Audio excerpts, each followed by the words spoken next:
Դուք երեք մայրաթոռում էիք, ժամերգությանը մասնակցել եք եւ եթե այո, ապա նկատել եք, այո։ Այո, իհարկե մասնակցել եմ։ Կոնկրետ հարցը տվեք, կոնկրետ խնդրում եմ։ Դուք ներկա եք եղել ժամերգությանը եւ տեսաք թե ինչ էր կատարվում, աջ կողմում հավաքվել էին քաղաքացիները, ովքեր վեհափառ վանկարկումներն էին անում, իսկ ձախ կողմում հավաքվել էին 10 եպիսկոպոսների աջակիցները, Նիկոլ Փաշինյանի Նիկոլականները աջակիցները եւ վանկարկում էին հեռացիր վեհափառին նկատի ունենալով եւ 10 եպիսկոպոսները նաեւ նամակ են փոխանցել քարտուղարություն վեհափառ հայրապետի հրաժարականի պահանջով։ Կուզեի նախ եւ առաջ որպեսզի իմ ազգին ժողովուրդը արթնանա դարավոր նիրհից եւ իսկապես երբ ասում ենք հայ, մենք պարտավոր ենք հավատարիմ մնանք առաջի հերթին մեր քրիստոնեական լույս հավատքին, առաքելական Սուրբ Եկեղեցուն, ամուր պահենք մեր մայրենի անուշ լեզուն եւ իհարկե ունենք մենք ազգային արդար դատ, որին պարտավոր ենք մենք բոլորս մնալ հավատարիմ։ Ինչ վերաբերում է երեկվա հավաքին, ապա գիտեք, լավ կլինի, որ ընդհանրապես բոլորը իմանան այդ մասին, ցանկացած պետություն քանդելու կամ ոչնչացնելու, պետականությունը վերացնելու երկու ճանապարհ կա։ Դիպչել ամենանուրբ տեղերին պետության, դրանք առաջինը կրթական համակարգը, երկրորդը հավատքն է։ Ցավում եմ, սրտի ցավով եմ ասում, որ այսօր մեր իշխանավորները Նիկոլի իշխանությունը այսօր երկու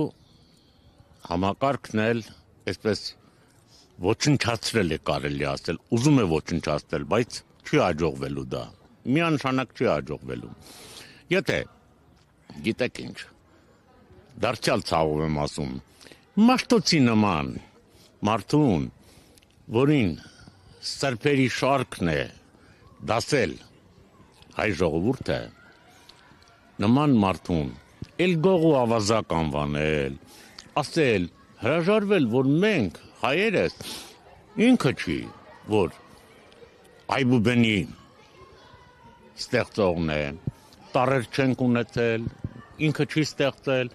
պարզապես թագավորը փողը տվել, ասել, գնաք Մաշտոց, Պարթևի հետ կգնաս, Կորյունի հետ կգնաս, ում հետ կգնաս, գնա գողաց տարերը բեր։ Անհավատալի է, չեմ ուզում հավատալ, որ սա իրողություն է, սակայն այսօր ունենք այն, ինչ ունենք։ Ավելին, կրթական համակարգում, Աբովյանի նման հեղինակը, եթե դասագրքերից մենք հանում ենք, հայ առաքելական եկեղեցու պատմությունը, հանում ենք դասագրքերից, որպես առարկա, չվիդի ուսուցանվի, ինչի մասին է խոսքը, սրանով ջուր ենք լցնում ադրբեջանցու, օսմանցու ջրաղացին, ծիծաղեցնում ենք պարզապես, հազարամյակների պատմություն ունեցող որպես ազգ ու ժողովուրդ, այսօր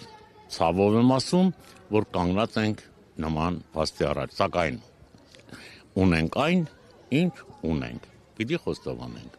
Համենայն դեպս, երեկվա հավաքը դա ոչինչ չէր նշանակում։ Ազգս անպայմանորեն ավելի ու ավելի համախմբվելու է, դրանով իսկ ոչ թե վեհափառ հայրապետի ոչ հեղինակությունը ընկավ, ոչ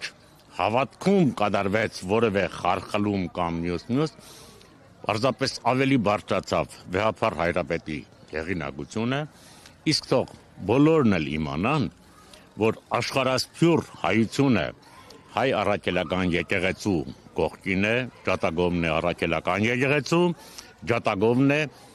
մեր վեհապար հայրապետի Գարեգին կաթողիկոսի, Գարեգին երկրորդ կաթողիկոսի եւ ընդհանրապես նրանից են կողմ մենք ուրիշ սրբություն չենք կարող տեսնել։ Պահելու ենք, պահպանելու ենք, հարգելու ենք, սիրելու ենք եւ ընդունելու ենք։ Եթե բողոքելու բան ունենք, ասելիք ունենք, ուրեմն ուղիղ կարող ենք միանգամից մեր ցասում ասեմ, կարծիք ասեմ, համենայն դեպս հայտնել վեհապար հայրապետին։ Սակայն նրանից են կոնկրետ մենք այսօր երեկել ուշ երեկո մինչև բոլորս հավաքված ինչի ենք հավաքվել էինք հանուն հավատքի, որովհետև սա այն ինչ որ կատարվում է այսօրվա իշխանությունների կողմից ոչ թե ուղղված է անձի դեմ, ես այդպես եմ մտածում, այլ ուղղված է հավատքի դեմ։ Իսկ մեր հավատքը այն ինչ որ մենք ընդունել ենք մեր նախապապերից ոչ մեկին չենք տա։ Դա մեր հավատքն է, մեր առաքելական եկեղեցին է, որին պիտի մնանք հավատարիմ մեկընդմիշտ։ Ուրեմն որպեսզի ամփոփ լինի խոսքը, այսօր Նիկոլի իշխանությունը զբաղված է ինքնախապեյությամբ, իսկ ինքնախապեյությունը տանում է քաղաքական ստրկության։ Մեկընդմիշտ թող հիշի եւ Նիկոլը եւ իր կառավարությունը, որ ստրուկները երբեք ու երբեք անկախ հայրենիք չեն ունենում։ Իսկ մենք նվաճել ենք այդ անկախությունը, պահելու ենք անկախությունը, փոխանցելու ենք մեր ծերունդներին։